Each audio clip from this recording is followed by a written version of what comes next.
So what is it? Blame the labels. Blame the labels. Blame the labels.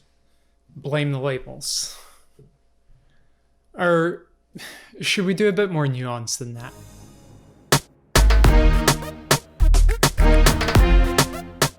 Spotify is the big boss in music streaming. Apple have their service, Amazon have their service, Tidal exists, then you've got SoundCloud, Audiomack, a host of smaller players in there as well. But Spotify owns such a huge chunk of streaming revenue that it gets all of the focus, and artists seem to really hate Spotify. So why is that? For all the promise of the platform, smaller artists are still hurting for revenue.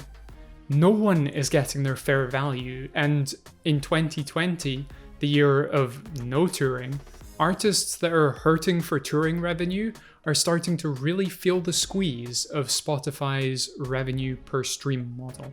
So what is it? What does Spotify pay out for a single stream? Nothing. And that's not an exaggeration, because each stream is only worth about 1/3 of a cent. For that to really make a dent in your bank balance, well, you'd need 25,000, 30,000 streams. You know what else could net you that $100? Selling 10 albums on Bandcamp. Selling 5 t-shirts, convincing 10, maybe 15 people to go to a show. But those 25,000 streams? Well, that would rely on somewhere north of 2,500, maybe 3,000 people listening to your album front to back. That's harder to do, and for small artists, that's really tough. So why does Spotify suck so badly? No other streaming service, well, no other subscription streaming service pays out at such a low rate.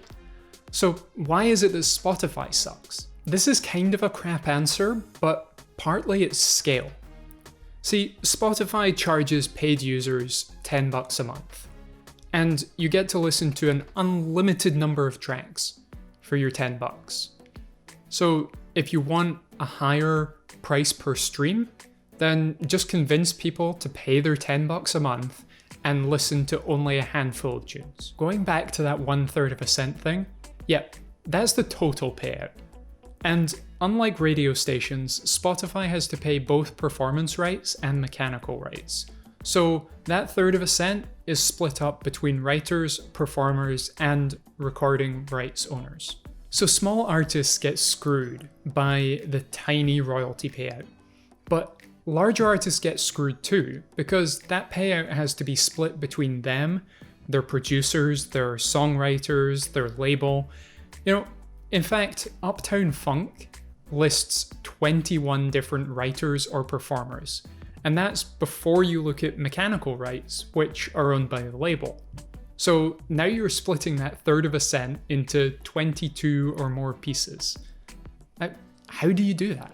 This is also why artists like Ed Sheeran and Drake do so well with Spotify. Not only does Drake own his mechanical rights, but on his last album, most songs were limited to 5 or 6 contributors. So not only is he getting a bigger piece of the pie overall, but he's also getting a larger cut of each individual stream. And I've said all of this without mentioning why smaller artists or independent artists are getting screwed. The looming spectre of the major labels, who for a long time controlled Spotify. I mean, can you imagine the platform without all of these artists? Now you see why Spotify was forced to the table. For a long time, the major labels took as much out of Spotify as they could without killing it off. I mean, they're the reason that Spotify didn't make a profit for so many years. But that bargaining power comes at a cost. Because as the major labels get more and more, well, independent labels and independent artists get less and less. And this is why Spotify are buying up podcasting networks. They're trying to find any way to get out from under the thumb of major labels and trying to own something, anything other than a revenue pass-through for music's biggest entities. But they're pursuing these deals instead of trying to make life better for musicians who are already on their platform. How is it that Twitch is better for musicians than Spotify is? How is it that YouTube is better?